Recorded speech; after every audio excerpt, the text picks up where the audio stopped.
One of the most critical aspects of your resume is going to be basically how it looks, how it reads, the layout of that resume. So that's what I want to go over here in this last video, is the way that we want to structure the resume and what kind of elements we want to include in it.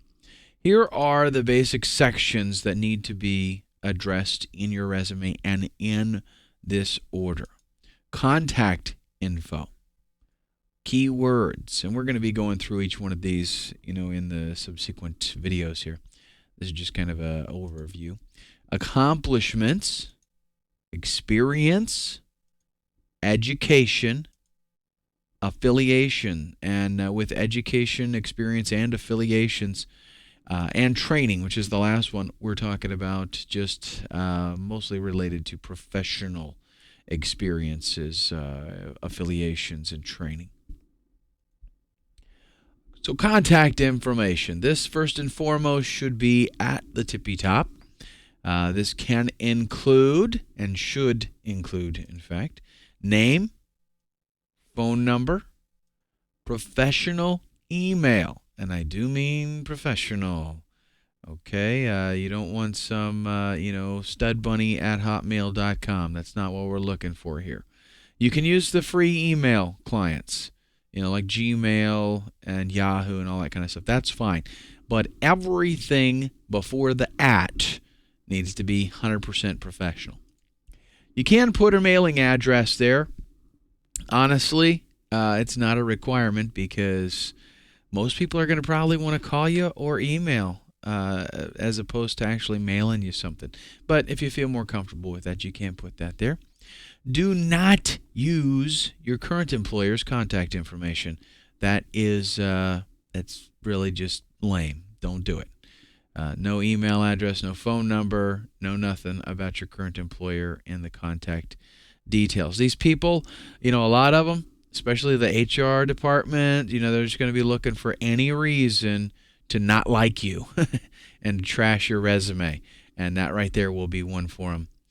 Double check all these details because they're not going to go hunting for you. If your phone number's not right, or if you swapped out some letters in your email address, that's they're just looking for a reason not to talk to you. So if they're not going to go looking for the correct answer, right? So make sure double check that all the details are correct. Your entire image presented on the resume and all of the contact information here needs to be 100% professional. That means the voicemail, when they call your phone and if they get transferred to voicemail, they don't need to be greeted with, "Hey, yo, what up, buddy?" They need a professional message to answer the phone. Okay? So if that's what your voicemail says, then change it during this process while you're submitting resumes. Keywords. Use very strong keywords, and I would say, for example, if you have a huge paragraph, we don't like those huge paragraphs, right? If you have a huge paragraph that has a lot of keywords in it and a whole bunch of other stuff, the keywords kind of get lost. What you want to do is look through there, think of the filter it out and get just the strong keywords, and you can actually have a section there that is just keywords, maybe bulleted or maybe a group of keywords with some kind of special character separating the different keywords. You need something that's going to make an impact, and the keywords are going to come right after your contact information.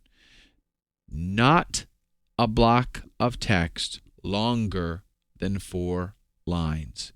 You don't have that anywhere, because guess what? If it's longer than 4 lines, chances are none of it will get read. The reason is very simple. As we're reading through things, and especially if we are scanning to find out if we're going to be interested, here's what happens. As soon as our eye meets a huge block of text, the brain says, that's too complicated. I'm not feeling very motivated right now. So skip that and go on to something simpler. That's just a fact, and it happens in less than half a second. Your eye meets that big block of text and you just skip. How many times have you read a magazine article or seen an article online, and unless you're really, really, really needing that information, if you bump into a huge paragraph, you just skip over it and go to the next one. How many times have you done that? I'm sure you have. We all have. And these people, if they're looking at your resume, they're looking for an excuse to throw it away, not for something to keep them reading it. So don't give them any excuses like too much information in one spot. Break up your paragraphs with keywords only, just like this right here. So you've got just the information that is critical, and I just separated it with an asterisk there. That's what I'm talking about. Next section, accomplishments. Every accomplishment should tell a short story. Every accomplishment should begin with an action. And I actually have some samples for you, just a couple of examples that are relating this in just a minute. But like when you start the paragraph relating the accomplishment, begin it with an action, with a verb. Show the benefit that the company received. So when you show the action, show what the result was and what that company got out of it. Don't just assume that they know. And then show that benefit in numbers if at all possible. Sometimes we have things that we can't relate a number directly, but if we can, it's definitely a plus to do so. Detail how that accomplishment could benefit the new company, the one that you're applying to.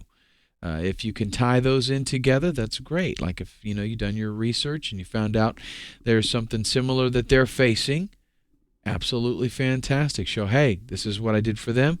I can do it for you too. Accomplishments should start in the top half of page 1. Because remember where people are going to start reading? They're going to start in that first third, and they're going to start reading down from there to make that 10-second decision whether or not they're going to read more. That's where you want your accomplishments to show up. Right there in that area where their eyes are going to fall, because accomplishments pack a punch. If you word them right, they cut to the chase and say, look, these are the things I can do. I can do it for you.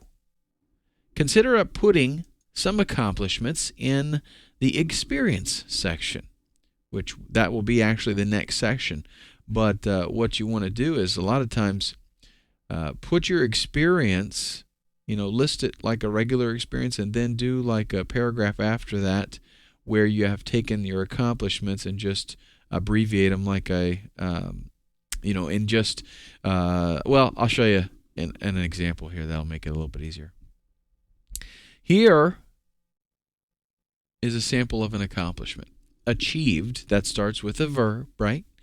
Achieved 120% sales growth 6 months in a row for total increased revenue of $133,500.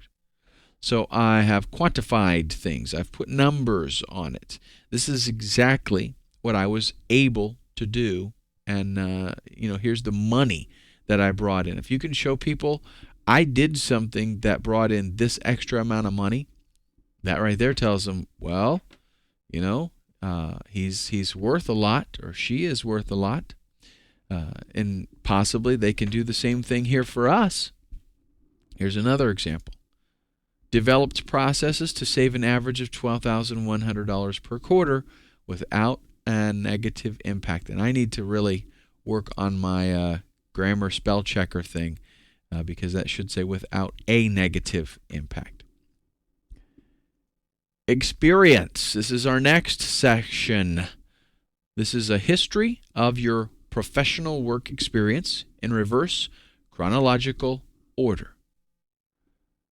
Each entry here in the experience section should include a title, the company name, and the years that you worked there.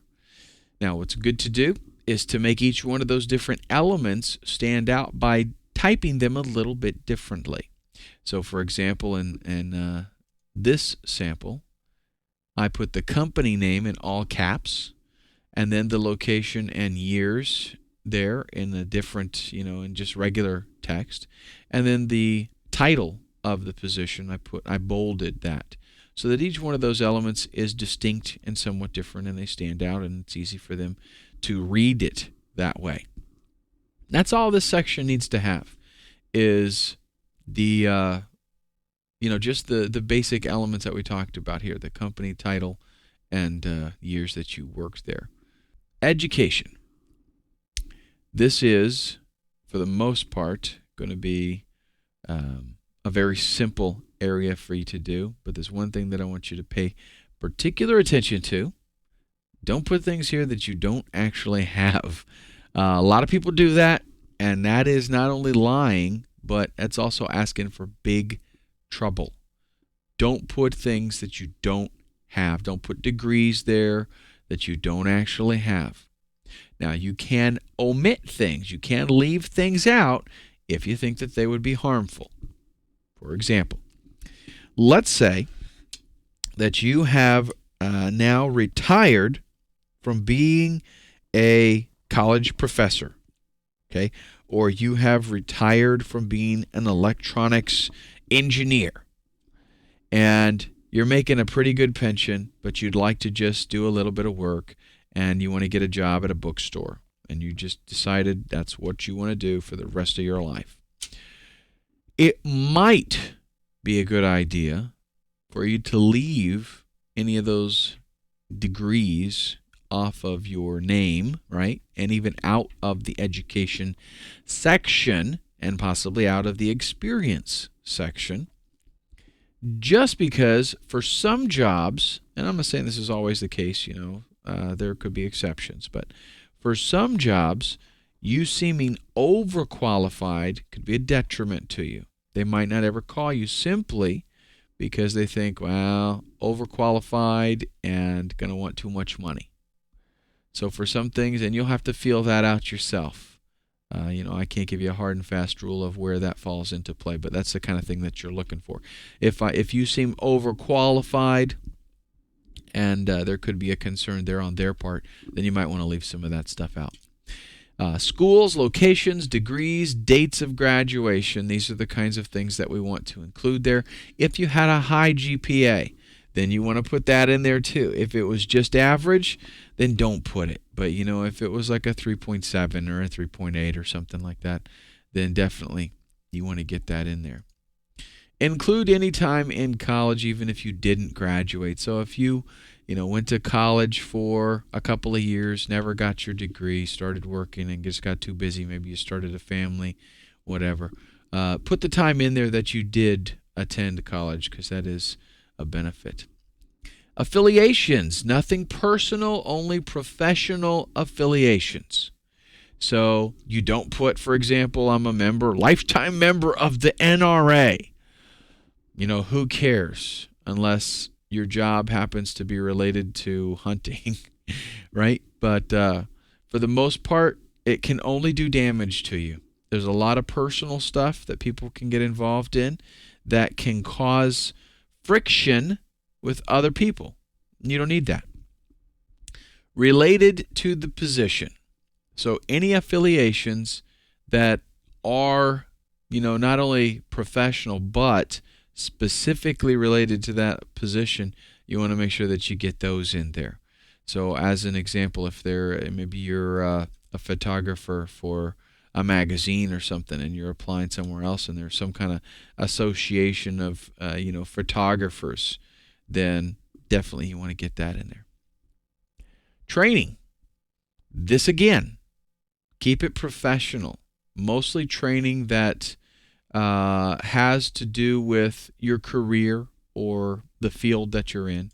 It shows that you're an active learner, and that's a really good plus, especially if you're kind of older, right? It shows that you can be tech savvy. You're not afraid to get into that kind of stuff. So show that you do go to training courses, that you successfully complete them, and again, make sure that it's only professional training, not stuff that you went through as a hobby. There's no point in putting on there that you're a black belt in karate. if you're applying for a CEO position at some corporation. So training, though, is something, it's actually a pretty important thing. If there is anything that you can put on there that supports that you're willing to learn and that you're willing to apply yourself, that's definitely a plus for you. And that's it. I know a lot of these things that we've talked about are quite a bit different from the traditional, what they teach you in high school, what they teach you in college even, or vocational schools. But listen, it's a different world out there. It's a different work area, okay? And if you want to stand a chance at positioning yourself where you can get more interviews so that you can get yourself in front of people and say, look, hey, I can do the job. Let me demonstrate it to you. Then you will quit using those archaic and ancient methods that are going to get you no results except for getting your resume put in that nice little pretty filing cabinet that's right under their desk.